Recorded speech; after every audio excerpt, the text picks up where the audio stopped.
today's vlog, nandito po ako sa Cavite State University sa main campus. So ngayon, susubukan nating paanda rin tong ating Honda ADV 160 lang naka HSTC off. So i-off natin yung HSTC from here, tapos may sasabihin na rin ako shortcut sa inyo simula rito hanggang doon sa isang barangay sa 13. So let's go. Okay, so ngayon we are now leaving the main campus. Kung nakatira kayo sa bandang, ay putik, nakatira kayo ng Cabezas, Barangay Laliana, Perez na din sa La Paz, at nakamotor lang naman kayo, uy, pwede nyo na i-consider yung kalsada na to na alternative route papuntang main campus kung nag-aaral kayo dito. Yung pala ay Barangay Bangkod, yung kabilang yun. Pasusunod, i-videoan natin yun, Barangay Bangkod. Ano yan, malaki ang memories ko dyan sa barangay na yan. Kasi nung nag-aaral pa ako sa Cabso 13, dahil active ako sa intramural ng campus ng main, napunta kami dyan sa Barangay Bangkod kasi may mabait kaming prof dyan na nagpapakain. So shout out mama, no.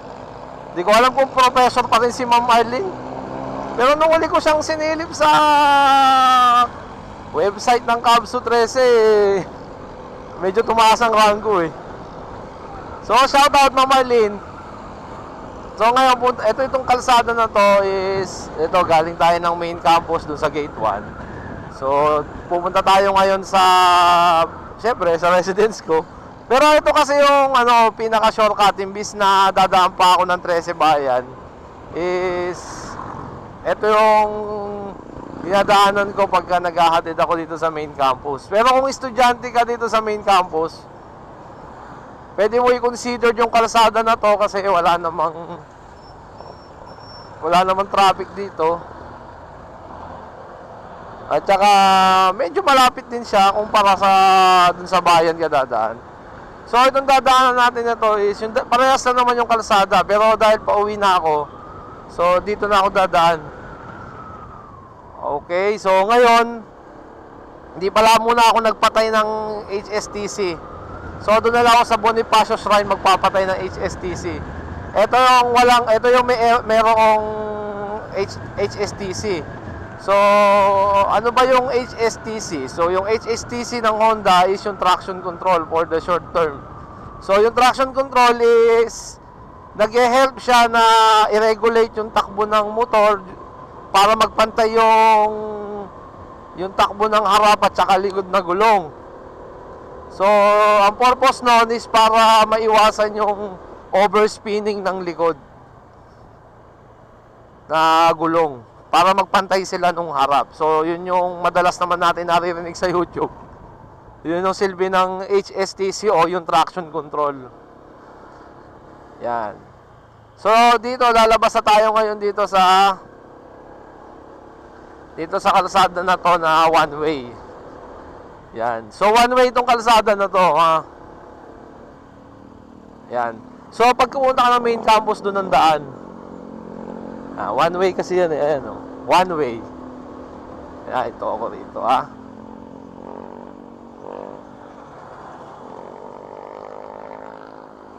Aming kamay. Ayan, kung nakikita nyo, one way to. One way yan. Dito ka kakanan pag pupunta ka ng main campus. Kanan. Tapos pagdating mo dun sa kanan doon, napuntahan natin. Aray ko!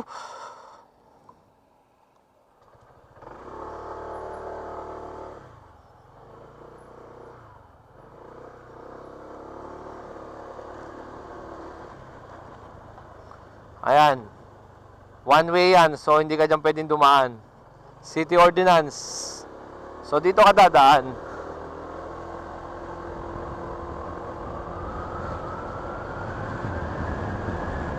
Okay, diretsuin mo lang yan. So pag diretso mo yan,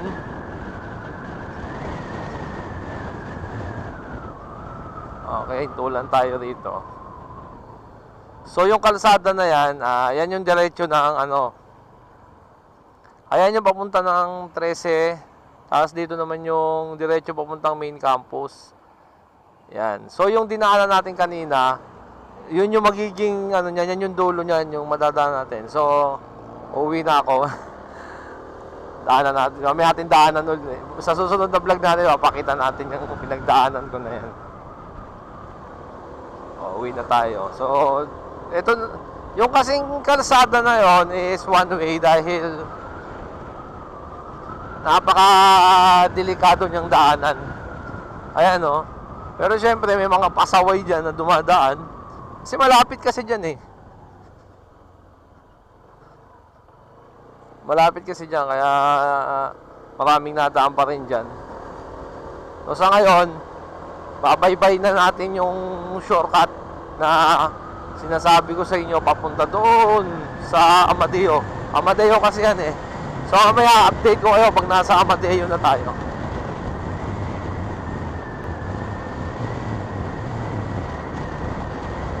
So ito, mag-ingat pala kayo rito sa dalawang, meron tayong dadaan ng ganito, medyo step ng konti ang kalsada. So yan. Ay dalawa, tatlo pala to, sorry. Kala ko dalawa. Tatlo. Ito yung ano, medyo steep. Pero sakop pa rin to ng Barangay Indang. Yan. So aakyat mo lang dyan. So malapit na tayo sa Bonifacio Shrine. So mamaya update ko kayo pag nasa Bonifacio Shrine na tayo. So diretso yun lang yan, diretso lang. So let's go.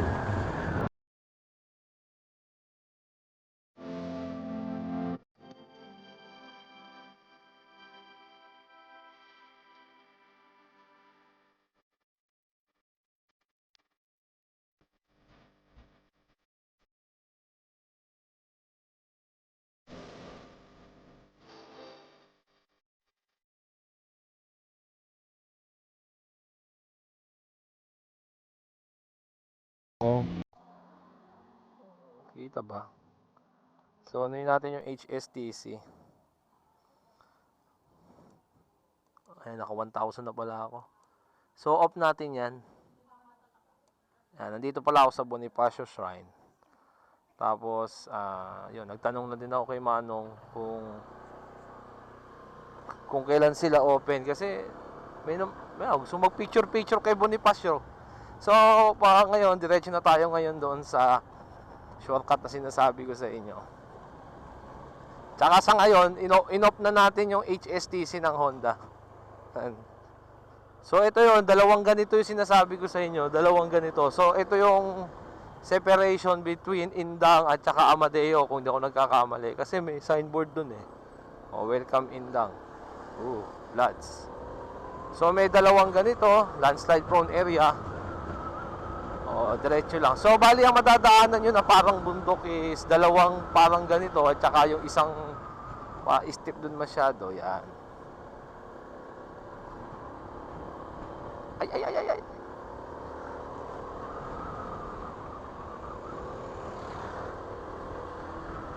So ito dito tayo medyo crucial. Pag nakakita nyo na tong ito. Yan. So yung dito sa kanan papunta to ng Amadeo proper. Ayan, Amadeo proper. Ito naman kaliwa ay papuntang 13 Concho. So sa susunod yun ang dadaanan natin. Tapos tong diretsong to papunta ng Silang. So doon muna tayo sa pinag-uusapan natin. Diretso tayo. Yan, Concho yan. Sa susunod video natin yan. So dito tayo, diretso lang. Ito is alam ko isakop na ng Amadeo yung lugar na to. Kasi yung tulay doon, yung parang separation nila. So dito tayo sa papuntang Silang babiyahe. Pero sa 13 tayo dadaan. So itong kalsada na ito ay good for those na pupunta ng Laliana, Perez at saka Cabezas. Pero kung Perez ka, pwede ka rin naman dumaan dun sa usual road. Pero kung nagmamadali ka at saka wala ka namang kumbaga kung kailangan mo ng yung hindi ka mata-traffic, pwede kang humapit. O kung di man humapit, at least walang traffic. So dito, pwede kang dumaan. Lalo na kung nasa Daliana ka na. Daliana at Cabezas ay highly recommended na pag nag-aaral kayo sa main campus, is dito na kayo dumaan. So walang kahit na umaga, walang masyadong kalaban dito kasi masyadong liblib na tong lugar na to para sa mga estudyante. So magkaka-traffic lang pagdating mo doon sa may Ketapos bang pangalan nun, yung intersection na yun. So yun, doon ka lang mata-traffic. So malapit ka na sa gate 3, pasok ka na ng main campus. So yan, update ko kayo mamaya ulit. Pagdaan natin doon sa Bangin.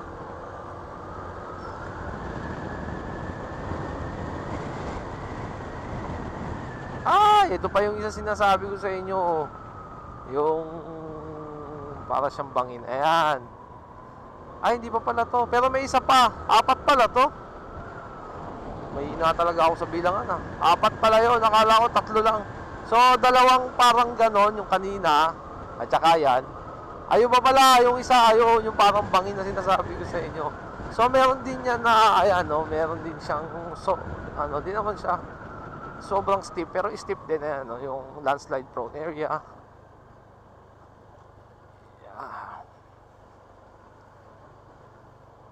Yeah, medyo dahan-dahan lang kayo sa pag ginaayos nila ngayon yung tulay. So, welcome to Barangay Halang Amadeo. Barangay Halang Amadeo. Ganun kasi nila i-pronounce yung Amadeo Amadeo. Sige, sundan natin sila. Alam mo, pinakagustong gusto ko rito dito, malamig. Kahit summer dito, nalalamigan ako ng konti Malamig siya, tsaka yung talagang ang sarap matulog. Siguro kung may bahay ako dito, baka lagi akong late magising. Ang sarap, parang parang ang lamig sa balat.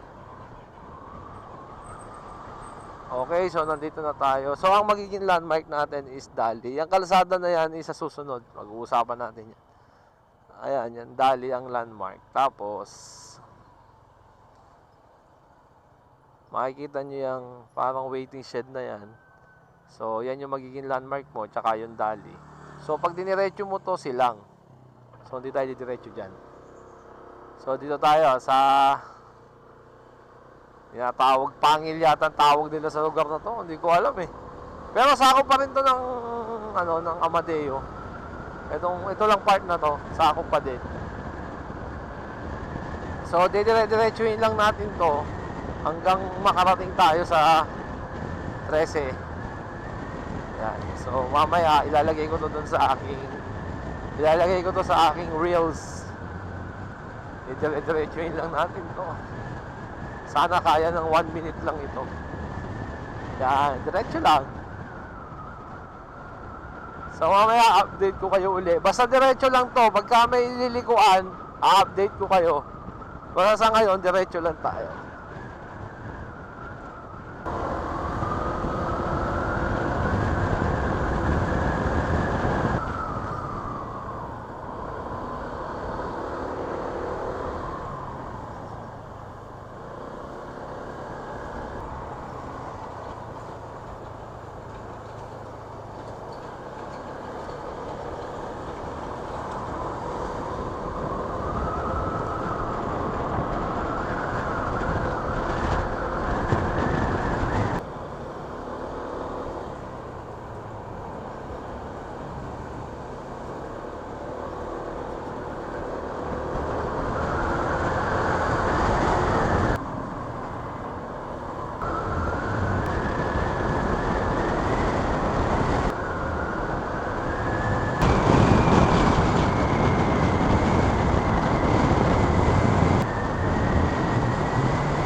Okay, so nandito na tayo ngayon sa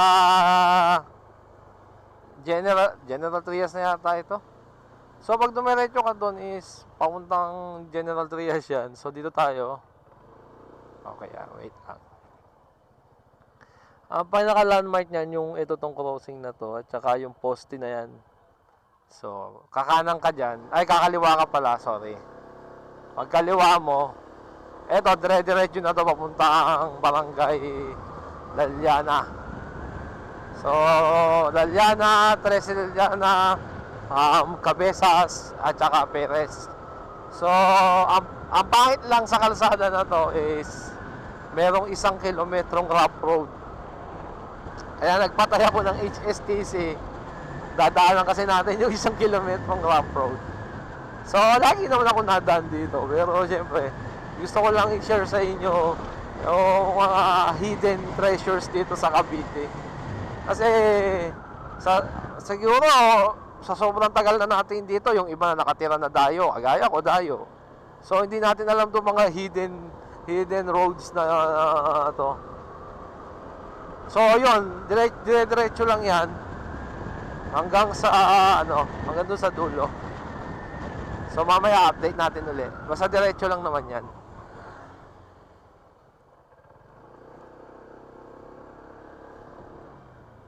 Ano lang ta?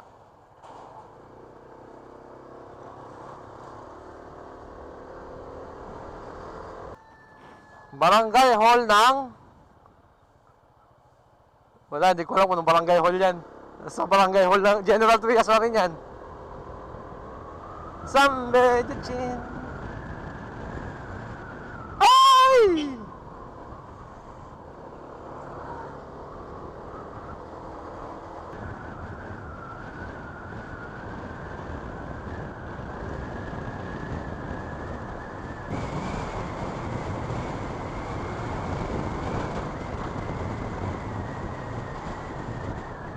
Nakita nyo, maraming dumadaan dito. Ito na yung rough road na sinasabi ko sa inyo. Ay! Ayan na yan. So, ang gamit nating motor ngayon ay ang Honda ADB 160. Aray ko. So, nakapatay ang HSTC.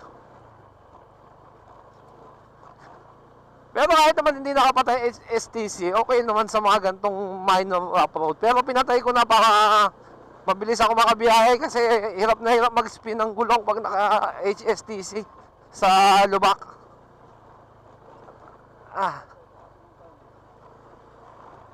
So, yun lang. Alam mo, matagal na ako nasa 13. Ang hindi ko alam, bakit hindi ito nagiging kalsada?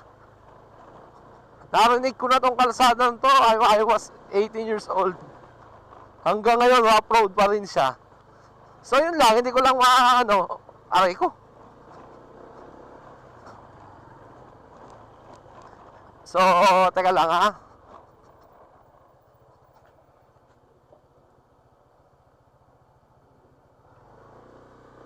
So, sa mga naka-Honda ADB 160, ito, all stock pa din tong gamit ko. Hindi pa ako nag-upgrade ng kahit ano.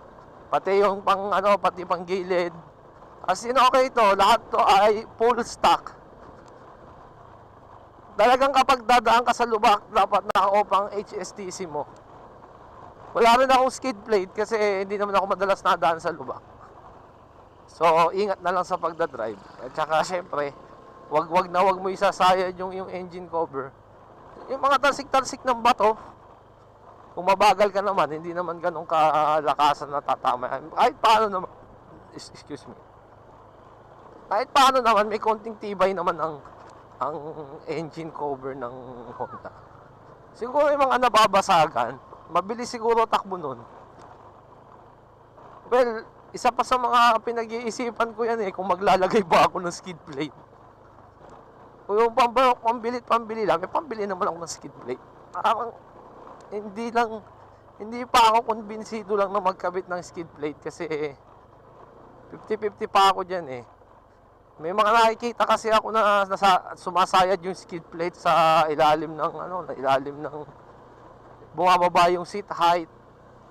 So, kaya hindi pa ako nagkakabit ng skid plate. Pinag-aaralan ko pang maigi yung konsekwensya. So, sa ngayon, sa mga ayaw magkabit ng skid plate, dahan-dahan lang sa lubak. Wag kang takbong motocross dito kasi hindi naman motocross ang motor mo, pang siya, pang dual sports. O siguro kung naka-enduro ko, dati kasi akong gumagamit ng enduro. Yan, talagang hapit yan sa lubak. Kahit anong lubak yan.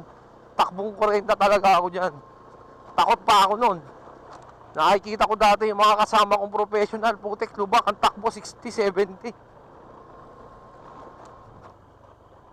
Ibig sabihin, medyo hindi pa ako ganun kahusay.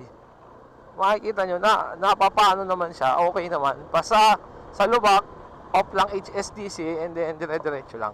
Ayan o, ito basic to sa ADB, mga ganito.